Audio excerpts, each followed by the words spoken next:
literally everything in the world that was built by humans was part of the construction process. Just let that sink in for a minute. One of the greatest things you can give to someone you care about is the capacity to be with their pain rather than change it. And that moment, he changed the trajectory of my life. And it cost him $0, and it took 5 minutes of his time, but he changed my life. There's a stigma around feeling hard things, but the thing is, life is hard. Things keep happening to us. Stressors occur. Sometimes we're gonna feel stuff because we're human. It doesn't mean we're weak or any less of a man. We train our workers to know more about the tools they use than about themselves. To me, an empowered worker who's self-aware and knows their limits is a safe worker, a productive worker, happy worker. If I could give the construction industry one thing, it would be... Welcome back to the Human Side of Construction podcast, where we provide construction leaders the insights they need to improve the industry and the great people in it. My name's Angelo, and I have a very special guest today, Miss Leighann Harrison. And she doesn't have a massive platform. She's not here because of a title at a big firm. She's the director of HR and part owner at Core Mechanical, a mechanical contractor in British Columbia. She has a background in psychology. She's a certified coach and clinical breath worker, and she's doing the actual work of building a culture from the inside of a trades business. No stage, no brand, no keynote, just the real thing and the hard work. Leighann, thanks for joining me. It's great to see you.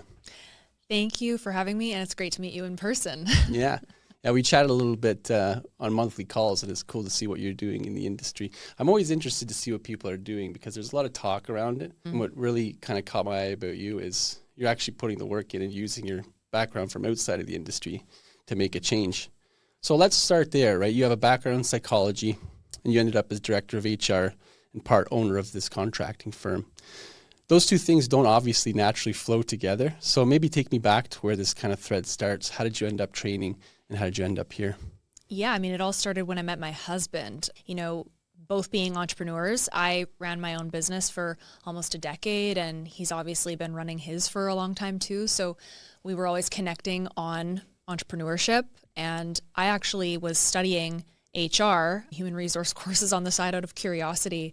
And it evolved into more conversations about his work and how certain things that I was learning could be applied to what he was seeing at work day to day.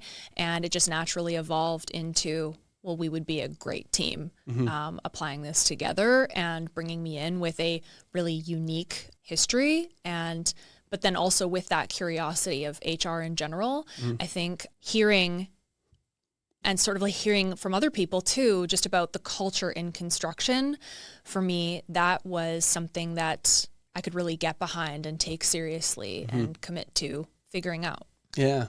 So was there a moment or a conversation you can recall where you think back and it was like the pivotal moment, or was it just kind of gradual over time through a series of conversations? I think it was gradual over time because we had so many conversations, you know, here's what happened at work today. How would you have handled that? Or here's what this person said. What do you think this person needed? Or here's what I noticed is a trend. What do you think about that? There were just so many conversations like that over such a long period of time that, yeah. So what struck you about the industry? I mean, I can give you my perspective being in it 20 years, but it'd be interesting coming from your background, especially with psychology. Like, what did you see? What did you notice in the people and the trends and the way we work and the culture and all that stuff? Like, not specifically the construction work, but the people and the culture under which they operate. I think, well, one thing that surprised me was I was going to go into construction thinking it's going to be hard to connect because maybe I'll be seen with a judgment, you know, what does she know? Has she even ever held a wrench? What does she have to offer me? How can she really care about me or figure out how to support me if she doesn't do my type of work?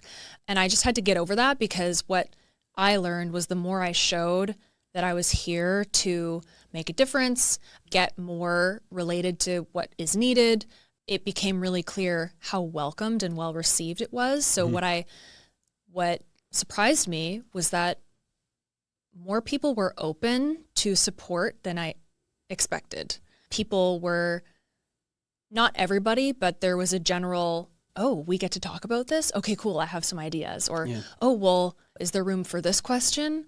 So that was one thing. The other thing that I learned is that, you know, obviously I come from an academic background, but I have grown to have even more respect for tradespeople, and in the industry, I grew a massive appreciation for what it is to work in construction. I just hadn't thought about it that much before, besides, what my husband was sharing with me and getting in his world from that limited lens.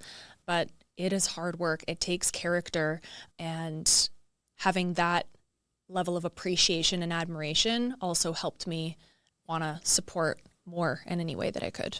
It's funny that you say that, because I've noticed this, right? I mean, I'm a proud construction guy. I've been doing it 20 years, and I don't come from the trades. I'm always upfront about that. And kind of two things as you were talking came up there. I think a lot of people in construction, especially in the trades, they're very defensive when it comes to accepting people from outside because of the stigma of working, especially on the tools. Mm-hmm. And they think, oh, this person's coming in, they're just going to tell me what to do, or think they know better than me or whatever, talk down to me. Because a lot of these people, traditionally guys, got pushed into trades because they didn't fit in with their educational system. Maybe come from a background of neurodivergence, undiagnosed, learned differently. Not that they weren't smart. It's just the schooling system wasn't set up for them to succeed. So they kind of come in with that mentality of okay, well, I was too stupid to go to college. I guess I'm just going to go work in construction. And I think a lot of people are kind of carrying around that baggage. Not everybody, but I think there's a large percentage of the population.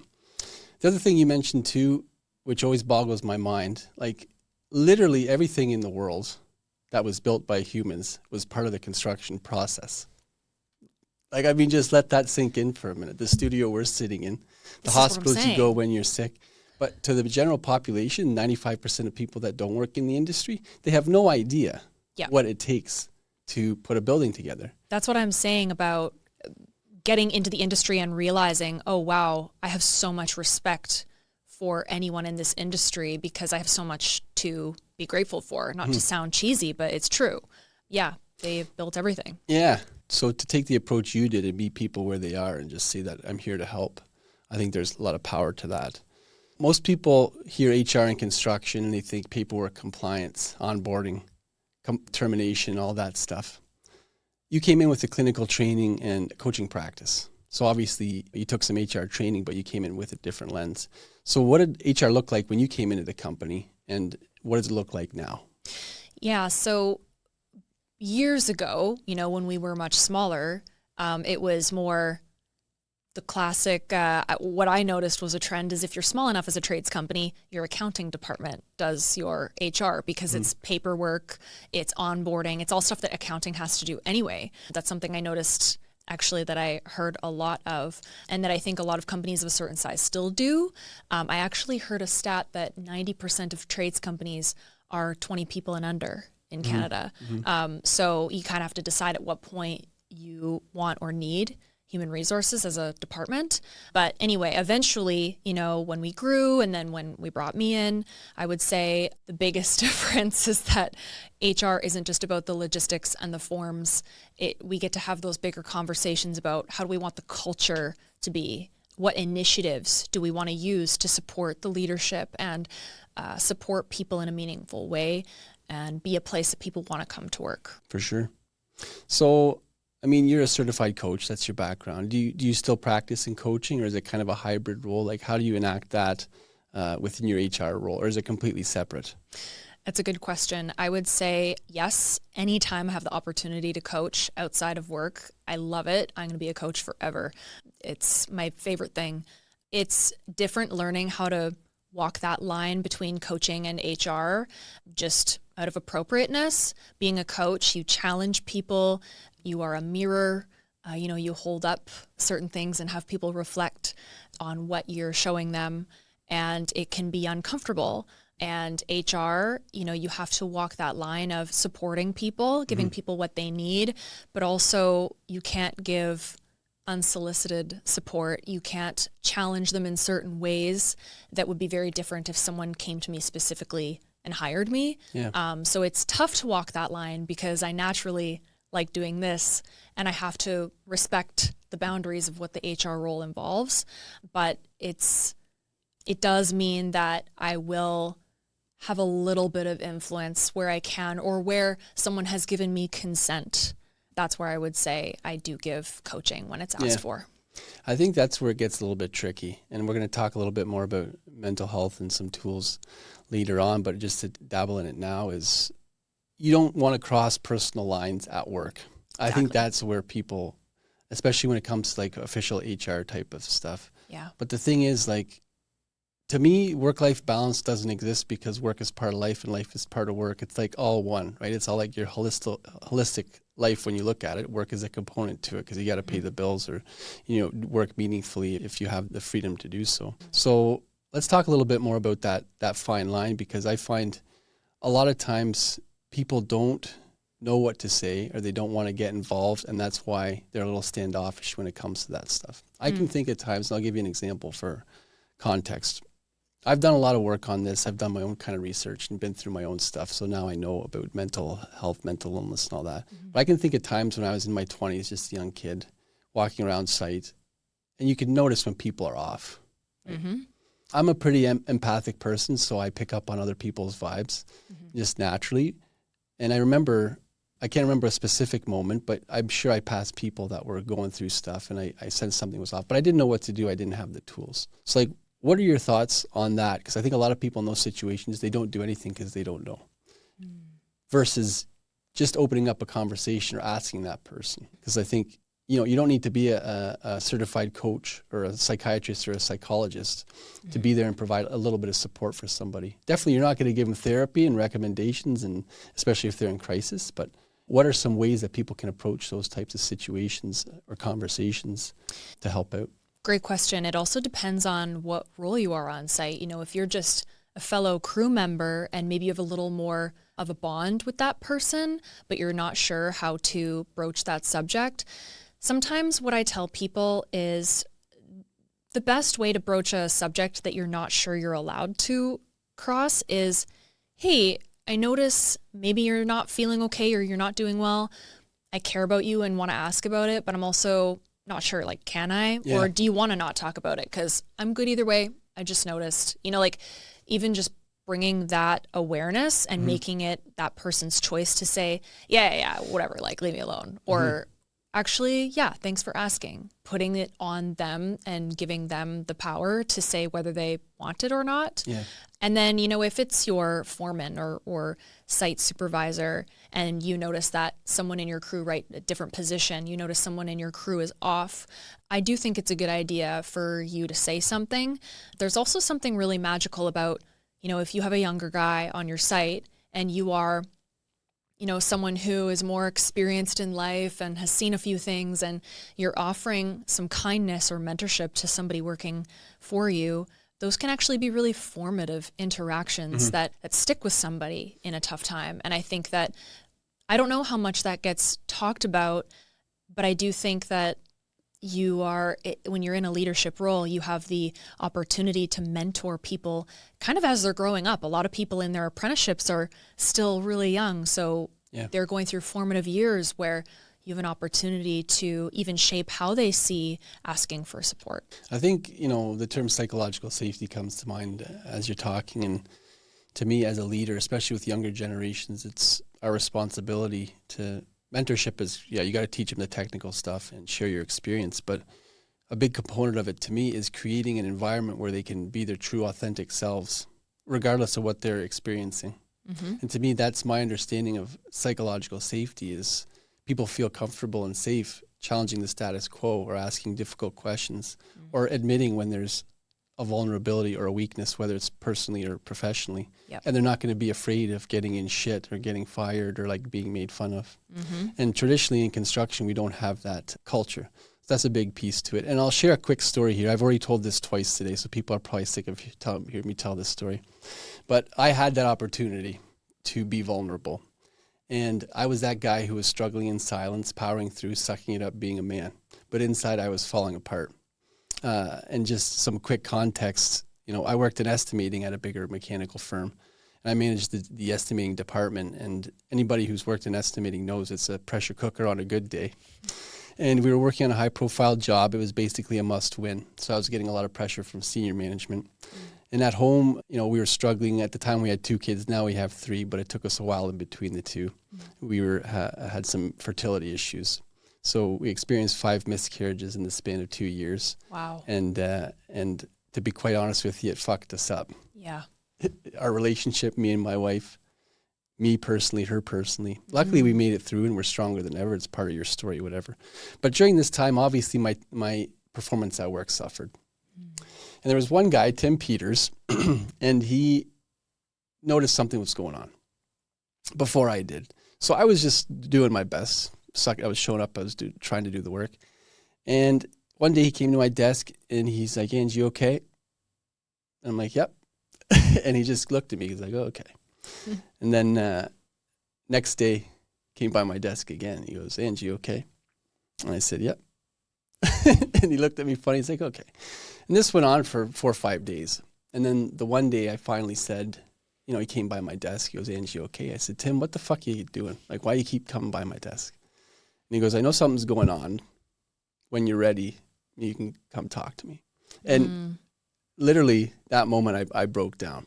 Yeah. Because he created that space that I was guarding, afraid of what people would think. And he opened it up. And honestly, like, luckily I wasn't thinking about taking my own life. I wasn't abusing substances. I was just struggling. But I very well could have been. And that moment, he changed the trajectory of my life. And it cost him $0, and it took 5 minutes of his time. But he changed my life. So where I'm going with this, the moral of the story is it's critical to create that space for people just to feel the human experience. Because there's no sense in pretending everything's okay, because everybody else is doing the same. Put your cards out on the table and let's address it, put it aside, and move on. I don't know if that elicits anything or... The first thing I thought of, honestly, while you were speaking, I was thinking about all these workplace scenarios that were similar. And then I thought of Severance. And then I came back to the conversation. I'm like, this isn't that. We don't just switch off when we're in one or the other. Yeah. I can't imagine a workplace in which people aren't genuinely checking in with one another if they know something is off. To me, that's inconceivable. I'm glad that you had that guy, especially when you were going through that. And thank you for sharing that. I'm sorry you went through that. No. But the fact is, you know, you spend 80% of your life at work. Yeah. How are you supposed to not bring some of your life into it or feel some aspects of life while you're at work, because they're both valid parts of your life? It's a basic human need, right? To feel validated, feel understood, have people see you and value you and contribute to something greater. I think construction is really good at the people who get it. The second part is a no-brainer, because like we said, you're literally shaping the progress of humankind. You're building community centers for families to spend time with their kids, and hospitals to heal, and places to go to work. That might not be a good thing, but so people get that. But in terms of seeing them, meeting them where they are, and accepting them for who they are, I think we have a lot of work to do in that regard. You're pulling on something that I was thinking about earlier. For you, it was this big deal for someone to create safety, for you to just have a human moment because you're going through something real. I think what might be something we don't talk about enough is that there's a stigma around feeling hard things. But the thing is, life is hard. Things keep happening to us. Stressors occur. Yeah. And instead of saying that we're weak for feeling that, why aren't we normalizing going, yeah, life is really hard. Yeah. Sometimes we're going to feel stuff because we're human. It doesn't mean we're weak or any less of a man or any less of a strong person. It's literally that life is hard. Life keeps happening. It throws us things. And yeah. Well, the topic of resilience comes to mind too, right? And like, I think the people of construction are extremely resilient because construction is just solving one problem after another until the job's done. Exactly. But I think a lot of times people confuse resilience with strength, in that, you know, it's not the amount of shit you can take without cracking. It's how you handle that and what you do with that stress. So typically in construction, and it's changing now, but the old school construction is like, suck it up. Be a man, power through. Life sucks, get used to it, leave your feelings at the gate. Yep. The bad news is that's not how it works. And that's not strength at all. To me, when you zoom in on it, it's the opposite of strength. It's weakness, it's avoidance, it's suppression. Yes. Yep. And when you push down those feelings and you suppress those feelings and those emotions and you ignore the issues, do they magically go away? I wish they did. I think some people think they do. I wish they did. I've tried it. Spoiler alert, it doesn't work. And what I found is they manifest in other ways. Mm-hmm. Right? And it could be a conflict on a job site, a screaming match or a fist fight. They still happen. It could just be a silent issue where teams stop communicating when things get tough because they're afraid to talk about tough things. Yep. Or it could result in other stuff at home, drinking, have an extra drink after work, Yep. other drugs, other unhealthy coping mechanisms, up to including, self-harm or suicidal ideation. So this concept of push it down, power through, suck it up, it works if you got to get through the day or the week. It's not a long-term strategy. Mm-hmm. So I think we need to reframe on that, what resilience is and what to do with that. So I guess a lot of that you touch on with your previous experience as a coach and breath work and all that. So maybe talk a little bit about that. Like, do you use any of that experience in handling tough situations or when you have stressful situations at work? Or Absolutely. One thing I did bring that I want to keep bringing, keep developing is the foundational language around your nervous system. Mm-hmm. So our people understand what it is to be regulated or dysregulated or flooded. They have those basic words to understand and be able to say, oh, I'm at capacity, or I need to go bring myself back to regulated. Having that language is a great starting point for noticing, oh, something threw me off and now I'm in a funk. Oh, now I'm irritable. Mm-hmm. Oh, now I need to prevent getting really irritated at someone. Or, oh, now I'm really sad about something. Oh, I'm now disengaging or shutting down. Mm-hmm. Being able to just understand when that might be happening is a great first step. So that's one of the ways that you can bring awareness for how stress might be impacting you at work. Yeah. So we do get into that. So this might be a stupid question, but why aren't people more self-aware? Why aren't we taught this stuff? Maybe kids are taught now in the schooling system, I don't know. But I'm 41, nobody ever talks to me about this stuff. My parents, nothing. But it seems pretty silly to not know exactly what's going on within your body and within your mind. But a lot of people, I think, just react and they don't know why they're carrying around this baggage, maybe unprocessed trauma or something, even something flat tire on your way to work, and they don't properly deal with it. Why isn't it more common?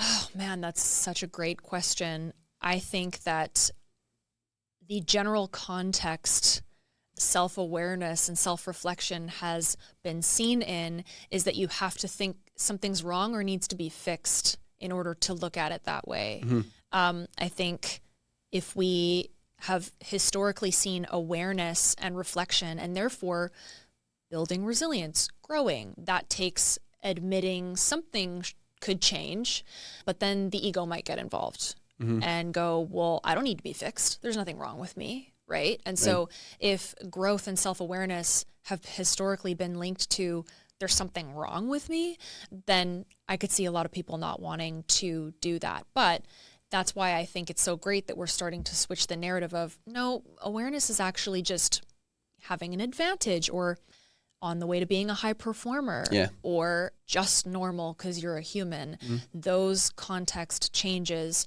are, I think, what's making it more common for us to reflect and grow. I think also in younger generations, I am seeing, when I teach the students at UVic, right, they know a lot more about this than I did at their age. Yeah. So I think it is becoming a lot more common. And in construction, I would say it's still less common than maybe even other industries too. I think for some industries, it's catching on as trendy to be self-aware. And sometimes something needs to be trendy in order for it to really take heed or what's the right term? Take hold. Yeah. Yeah. A couple things come to mind there, just going back for a minute about just life happens. And I don't know why this story popped into my head, but I really want to share it with you. So I was probably 7 or 8 years old. Okay. And I have 2 siblings. And I remember like it was yesterday. We were sitting in our kitchen and it it was just my mom. My dad he worked a lot. They owned a restaurant, so he was always there. He managed most of the stuff. And I forget what happened. I knocked over a glass of milk or something. And my mom absolutely lost it, went nuclear. Yeah, you were clearly a terrible person. Yeah.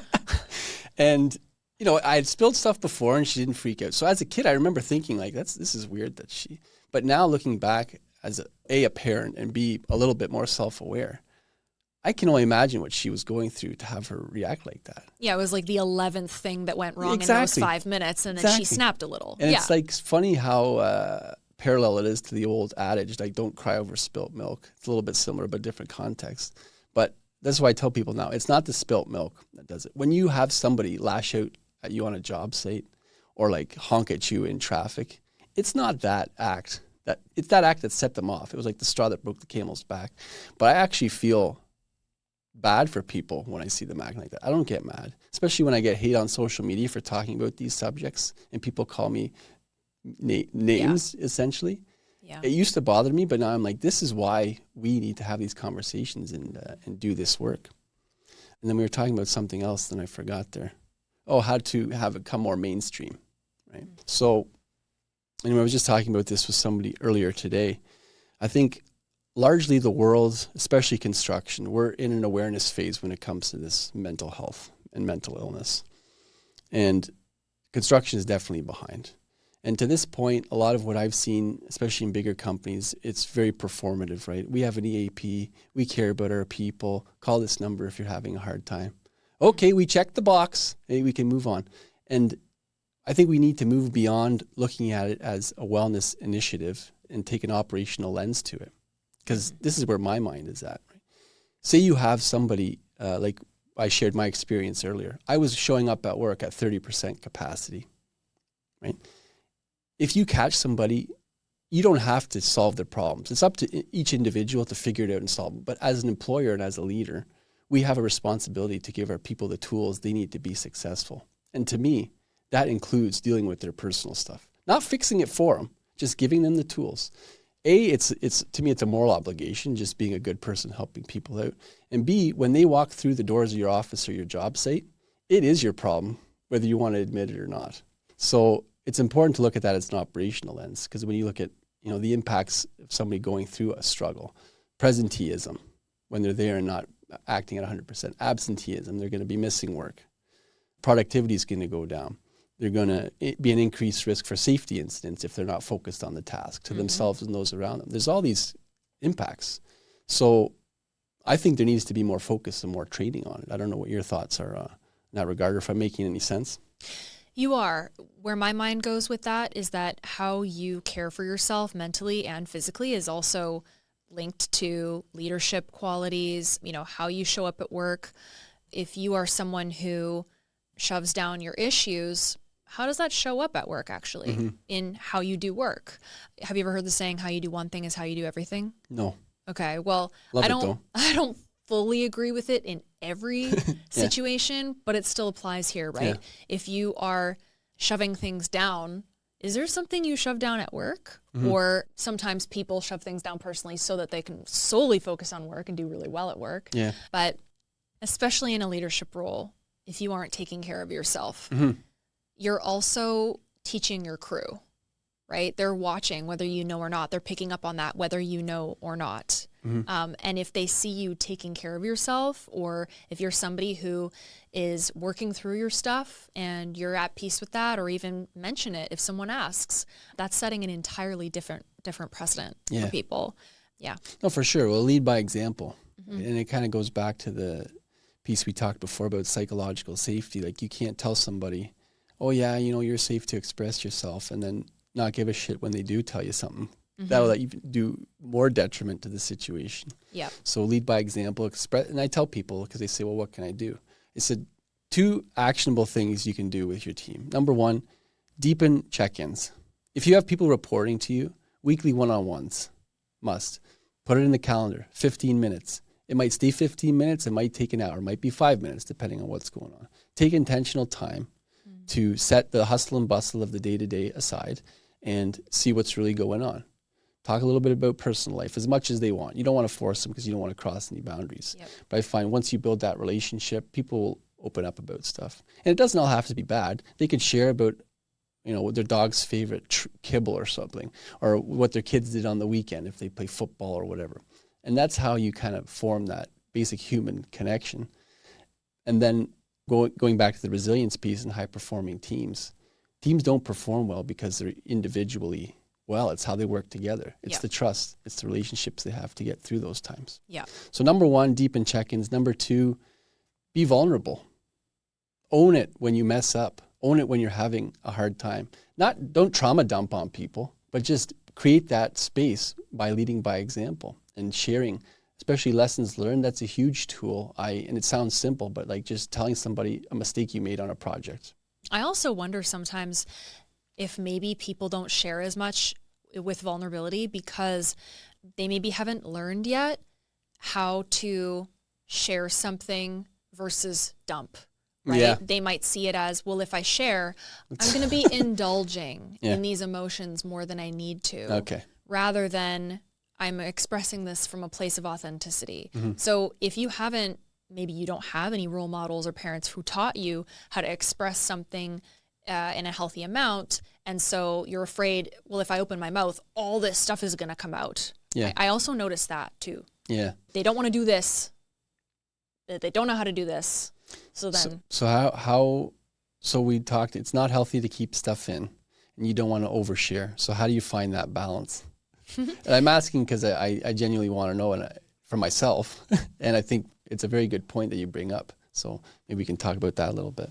2 answers I have to that. One is if you're sharing something because you haven't gotten support on it yet, that's different than sharing something that you're currently getting support on. I find it's easier to bring something up if you're already getting support for yourself on it. So if you're already seeing a therapist or you're already talking to a mentor or, you're being responsible for getting that need met, how you bring it up is going to be more centered, more grounded if you do bring it up at work because there's already an outlet. It's already being expressed. But if you aren't yet seeking support for that or don't know where to go and you're expressing it at work like, hey, I'm not okay. Yeah. To me, I think a good rule of thumb is to be real about it and see if the person can meet you there with, first of all, is it the appropriate person? Is it your foreman or is it your HR? Is it someone who will be able to connect you with the right person who can actually help you? Or, maybe it's your friend and crew member who is like, I got your back, right? Yeah. But honestly, sometimes there's just power in saying, I'm not okay today. Yeah. I don't know how to fix it yet. That's where I'm at. And so I learned this lesson the hard way too with my wife. Just because you share that doesn't necessarily mean you're looking for the other person to fix it. Oh, now I understand why it came up. So I can speak from, and maybe it's a man thing. It's probably a man thing. We are geared to fix problems. I'm a male in construction. That's just what I do. If somebody comes to me with a problem, I fix it because I'm expected to have the answers. Totally. When it comes to emotional stuff, that does not work.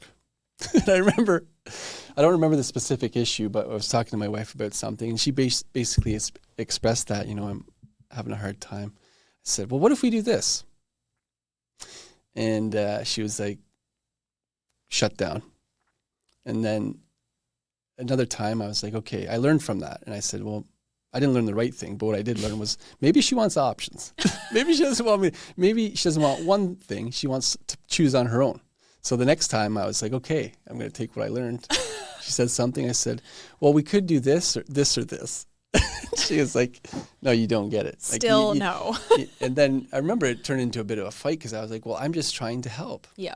And she's like, you're trying to help in the way that you want to help, not how I need it. Yeah. And even before that, it's like, was she asking for help? No.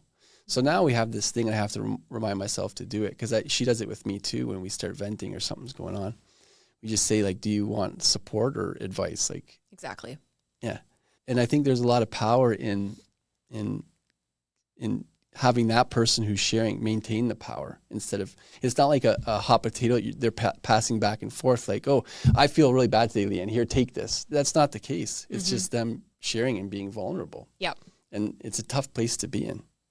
Well, one of the greatest things you can give to someone you care about is the capacity to be with their pain rather than change it. So, you know, when your wife shares with you something that's wrong, yeah, you can ask her, okay, do you want advice or do you want me to listen? That's great. And I've heard that brought up so many times, especially with couples, right? The other thing is what your wife is probably also saying is, I want you to just witness, not to sound, you know, sometimes I have to watch if I sound too jargony because in the construction field, some people are like, what are you saying right now? But sometimes somebody just wants you to go, hey, I see that. That really sucks that you're going through that. And just see it, right? And so I think a lot of wives, right, I hear more often are like, why doesn't he just like experience that I'm experiencing this, I guess is what I keep hearing, right? And so also, if we bring that to the job site, if someone is sharing, yeah, I'm not okay, sometimes the best thing you can do is go, that sucks. Yeah. Rather than like, oh, well, who, you know, trying to, call this number. You do want to help, and maybe you will, and you are coming from a good place wanting to help.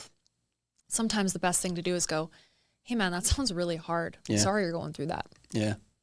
So what do you say? Because these discussions and conversations, we're not taught how to have them. We're not taught how to deal with stuff like depression or grief or mental illness. I think we should be. To me, it should be no different than orientation on a job site. Every year we have to get recertified in CPR and certain things if you're a supervisor. Why not take mental health first aid? Some people will say, oh, well, you know, I've never known somebody who's committed suicide. Died by suicide. That's false because I'm sure you do. Or like, oh, I don't know anybody who's depressed. Of course you don't, because people don't talk about it. But there was a stat I saw, KMH, Center for Addiction Mental Health. In Canada, by the age of 40, 50% of the population will have experienced a mental illness. Yep. So yourself or your spouse or your kids, white, black, man, woman, it doesn't matter. It's gonna touch your life at some point. So let's be prepared when that happens. And you ask people who are CPR trained how many times they've had to perform CPR. Almost never. No. If not ever. Exactly. You know, I think it needs to be incorporated in training. Sorry, you were going to say something there. Yeah, well, when I started my coaching business, one of the first things I asked myself was, we learn geography and math in school. Why aren't we learning healthy communication, relationships, the things that are the glue to our society other than construction? Why aren't we learning about these things? So that was also what inspired me to even get into the business that I ran.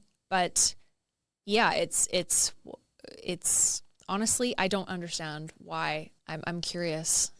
It seems kind of backwards. Yeah, I don't know. Like, it's basic human stuff. We know more. I just thought about this. This is genius. So I'm going to make sure I write this down. But I think we train our workers to know more about the tools they use than about themselves. And it's a little bit backwards. Because to me, an empowered worker who's self-aware and knows their limits is a safe worker, a productive worker, happy worker. And it's not just from a worker lens, like, oh yeah, we want them to squeeze the most out of them at work. I want people to go home happy to their wife and kids, at their husbands and wives at the end of the day. Because we just want that for other people. Yeah. Yeah, exactly. We're in the business of making people's lives, right? And I think that's an important part. Exactly. So, you know, when we have these conversations, again, people aren't equipped with the tools a lot of the times to do them. And it's an uncomfortable topic.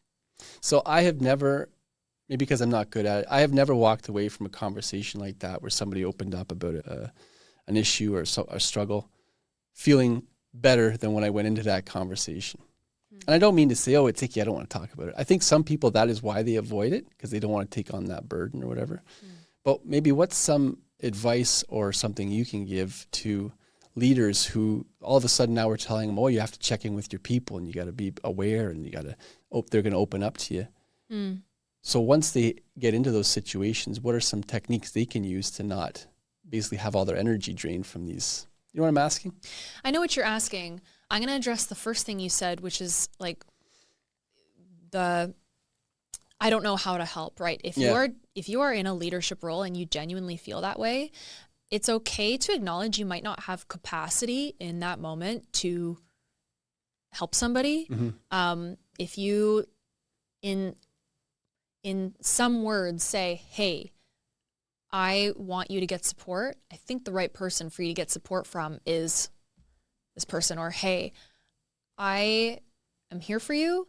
The best way I can be here for you is help you find someone to talk to. Yeah. Because if you don't have the capacity, trying to support someone, if your tank is empty or you don't know how to help, that's also just not going to work. Yeah. But if you are trying to be there, right, if you're a little bit daunted, like, oh, check in on your guys, so what does that mean?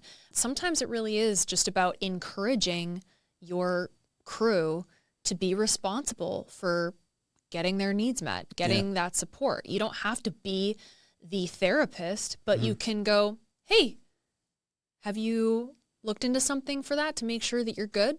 Yeah. Make sure you're good. It's worth it, right? Just prompting someone to be responsible for that can also be a good way to deal with it if you don't really have the tools yet. If you are a leader and you want the tools, maybe go talk to your HR person or go talk to somebody about how you can be that support if you want to build that capacity. Yeah. I do think that as leaders, we need to be in the inquiry of how do I build my capacity to support the people who work with me? And then you figure out what capacity, what level of capability are you okay with having, and the rest you can direct elsewhere. You need to know your limits too, right? Exactly. Yeah. That's what I'm saying. And there was a study, I think I mentioned it to you, so CSRA out of the States, University of Colorado, Construction Safety Research Alliance, they did a study on mental health in construction. And they basically asked people, like, what are the top stresses at construction? And I can put the results in the show notes, but basically something that came out of that was there was a risk that peer support was actually negatively impacting situations because people aren't equipped to have these things. When people did open up about maybe going through a divorce or having some dramatic life effect, their buddy on site would say, yeah, I did that. It's okay. Just keep going. In 6 months, you'll be fine. Yeah. You know, giving personal advice. And maybe it worked for them. It probably didn't. They probably have unhealed trauma that they're still unprocessed or dealing with. So the idea of signposting came up of like, you don't have to be a trained professional to deal with it, but everybody should know where to point somebody if they need help. Exactly. And it's no different than a physical injury. If somebody came to you and said, Leighann, I think I broke my arm. Are you going to try and set it and wrap it and put a cast on it? You should hope not. What are you going to do? Exactly. Tell them to go to the hospital. Tell them to go to the hospital. Get professional help. Yeah. Why is it different with mental health? I was thinking about this earlier. You know, when let's say you don't brush your teeth and then your teeth you get gingivitis and then you have bad breath. And then do you think to yourself, oh no, I have bad breath. If I go to the dentist, I'll be weak. Or like, if I brush my teeth, I'll be weak. This is terrible. No, you brush your teeth. You clean your teeth. You go to the dentist. There's no morality or judgment. It's just what you do. So if you go to therapy, it's like going to the dentist for your brain. You're keeping it clean. It can really just be as simple as that. I don't know why we need to add the stigma. I think the stigma's already there. And I don't know who put it in place. It developed over time. It's just the old school mentality of like, this is how, typically men, I'll say, it's applicable to women too, but men in construction, there's this archetype that you traditionally tried to fit into the box where you were the guy that just did the dirty work and you didn't complain and you just sucked it up. And life isn't fair, and you just keep going. And I get this in the comment section sometimes. And I've mentioned this before again on this show, so people are probably sick of hearing it. But I always tell people, it's like, you know what I would do if I see people like that in the street? What? Give them a big hug. And it's like the scene from Good Will Hunting. You know Good Will Hunting, my favorite movie. Yeah. When they're in the office and Robin Williams says, Will, it's not your fault. Yeah. And he's like, no, yeah. And he's like, no, it's not your fault. And it's this breakthrough moment. I think the people who react the most aggressively to this type of thing, saying it's soft and you're a pussy and all this stuff, are the ones that need the most help. And I want to help them. I want to help the industry. That's why I'm doing this, to make the industry better. So on that note, like, I mean, this is a journey, right? What we're on about awareness and kind of trying to impact mental health. What would you say? I think a lot of people are kind of at the start of the journey. So what would you say is a good starting point? If somebody came to you and said, Leighann, I want to do better. I want to learn more. I want to be there for my people. What would you tell them as a good first step? I have like 71 answers to that question. I would say, first and foremost, have they received any training? You know, like who do they know that they can go to ask for some training? Or people chat everything these days. Are you looking it up in your own time too? Like I'm always researching, you know, what can I do? How do I learn this? I think that it really can be as simple as starting with Google and then also advancing to who can I talk to? Who in my company would know the answer to this? Or where do I get this resource? In terms of like a thing you can start with, like a tool or something, curious communication is something that we talk about all the time at work. Okay. So we often think that we either already know the answer and go based off that assumption, or we already know how something's going to go and we base off that assumption. But simply asking, hey, I notice you're feeling X kind of way, or I notice you're feeling a bit off today. Do you notice that? Or do you need anything? Or and it's probably tough to answer because everybody's journey is different, right? But like before you even start doing research or jump into tools or training, like is there a step before that? Like you need to reach a moment where it's like, okay, I truly understand the depth of this. And most people won't change anything or start something unless they get the impact of not changing or not starting. They usually have to witness or experience a negative impact that's big enough for them to want something different. Yeah. So, I mean, if they are not curious yet about how to change or they're at the precipice, you have to think to yourself, okay, well, what's the impact of me not investigating this? That's the first thing. Because usually if you get that there's a negative impact on you or somebody you really care about, you start to get into some sort of action or some sort of inquiry. Even if you don't fully know who to go to, you can kind of ask whoever, hey, what do I do about this? Yeah. But in order to even ask and verbalize it, if we have a bit of a stigma over here from the past about like, if we talk about this, it's, you know, seen as X, Y, and Z. Yeah. The very first thing I would tell someone to do is remove the context that growth means you are fixing or changing something that's wrong. We need to, even when you're just beginning, your process of growing is going to be so much easier when you get nothing is wrong. Yeah. I just led another leadership training for everyone in leadership. And I said, it's not that there's something wrong, it's that there's something missing. Okay. If something's not working, instead of going right to what's wrong, what's missing? Yeah. And it's the same with starting the conversation of change. If you're someone who's about to embark on that journey, the first thing you need to tackle is your context, the lens through which you're even seeing it. Because if you're judging yourself or judging someone or seeing something as wrong or bad first, you're going to be kicking and screaming and resisting the whole way as you grow. Yeah. Yeah, I think keeping that curiosity, like you said, and that learner's mindset, because I think we all kind of carry our own bias and experience and beliefs, and it's tough to set those aside.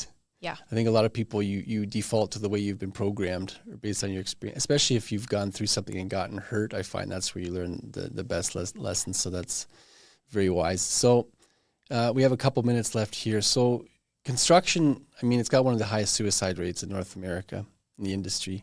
The work is hard, it's financially stressful, we're culturally conditioned to suppress stuff. The workforce is transient. There's a lot of factors, I think, that contribute to these mental health issues.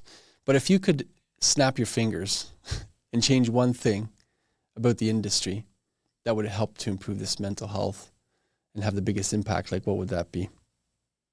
One thing? One thing. I'll tell you what I think. Maybe that, and that'll How about help you tell draw me what something you in. think? I think we need, and I'm going to get razzed for saying this, we need more love in the industry. We need to care about people more. We need to care about people more as company owners, as general contractors, care about our subs, as peers, care about our coworkers. I think that would resolve a lot of issues in construction. So my question to you is... You don't ask questions, I ask the questions. What will allow people to bring more love into the construction industry? Vulnerability. Expressing, to me, so if I was to pick one thing, the psychological safety, ability to express the human experience, whatever you're experiencing at that time, without worrying about what people are going to think, without worrying about if you're going to lose your job or be yelled at or talked behind your back. I think that is just the ability to be vulnerable with somebody. My closest relationships, my wife, number one, my friends, they're the people I feel the safest with, sharing everything about my life. Yep. Because I know they're not going to judge me, and I know they love me and support me no matter what. I think we need more of that. And probably not just construction anywhere, but especially in construction where we're just rough and tough dudes, you know? I agree with you. I think where my mind goes when I hear that is yes, and what will really enable the vulnerability to happen? I think it's that we need to see vulnerability a particular way in order to engage with it. You know, at our company, we have, practices where we have curious communication, or we have standard operating procedures where every month we have meetings with whoever your superior is, and you report not only on the measurables monthly, but also, are you checking in with your crew? What did you notice about your crew this month? Or how did you serve your client in XYZ kind of way? You know, bringing accountability to culture change, or the fact that, we have all these other initiatives, but what is the root of all of those things? It's the willingness to admit that you want to or should grow. Yeah. I just really think that, maybe this comes back to what your question was and my answer, which is that if I could give the construction industry one thing, it would be the absence of guilt or shame that growth must happen, and just embrace it, because your life will be easier. Yeah, okay. Well, there you go. That's the one thing. Perfect. How can we learn more about what you're doing in Core Mechanical?